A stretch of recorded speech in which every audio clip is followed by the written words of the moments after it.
Try and get some further analysis of the report of Almaz-Antey, the Russian Buk missile manufacturer. We'll cross live now to investigative journalist Tony Gosling, now joining us here on RT International. Tony, it's Rory here in Moscow. Thanks for coming on with us so quickly here. The conclusions of the Russian missile manufacturer, are they convincing, I suppose? Well, it's difficult to know exactly what to do here because the procedures have simply not been followed. Normal procedure has not been followed in this investigation. And I think for me, that is the biggest problem with all of this. In a normal investigation, you will have all sides involved, the Malaysians, the Russians and the NATO side.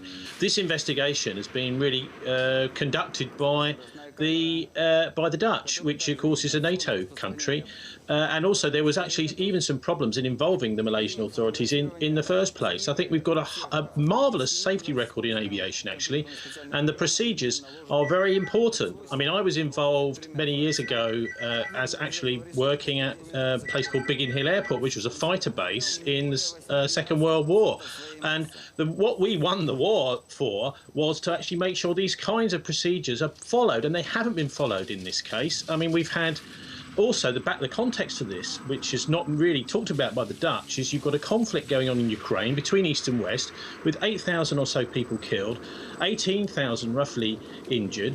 You've also got an aircraft, MH17, that was diverted 2,000 feet. It seems the Kiev Air Traffic Control asked the plane to descend closer to the ground and 300 miles to the north to actually divert this specific plane. Now, remember, this is a bit of airspace where 10 aircraft had previously, over the previous few months, had been shot down. There was another procedure that was going to start at the United Nations in July this year, an international UN tribunal, and the Russians felt that because they weren't sufficiently involved in that either, they had to veto it. So let's have a proper investigation. If we really don't want this kind of incident to happen again, we need to have a genuine international investigation into what really happened as to exactly what brought the aircraft down. And it's really important, I think, for the Russians to have conducted their own test and to do this press conference today to make sure that the world can see that whatever the Dutch have got to say later is not the only answer. Tony, in fact, let's go back and listen to some more comments from the Almaz-Antey investigation unveiling today. Here are some more comments. Stand by, Tony. The first experiment made it evident that if MH17 had been brought down by a Buk missile, it could have only been an old modification.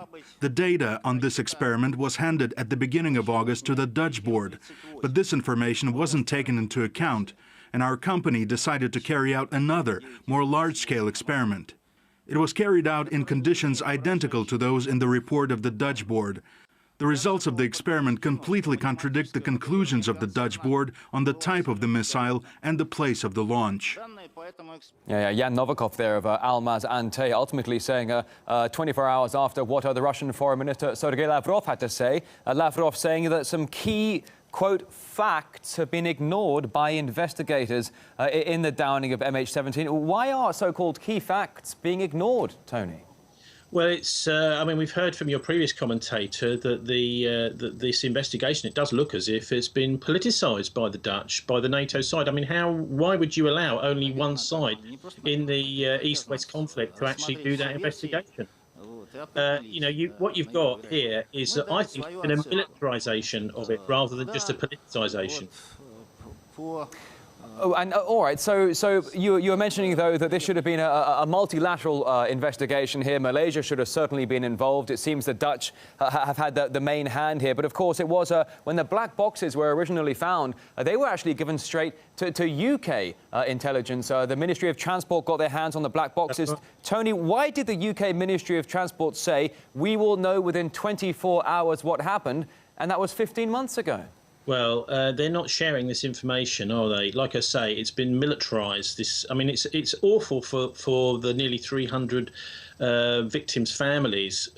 Because it's not the plane that's been hijacked; it's the investigation. It seems it's been hijacked. This isn't the first time this has happened either.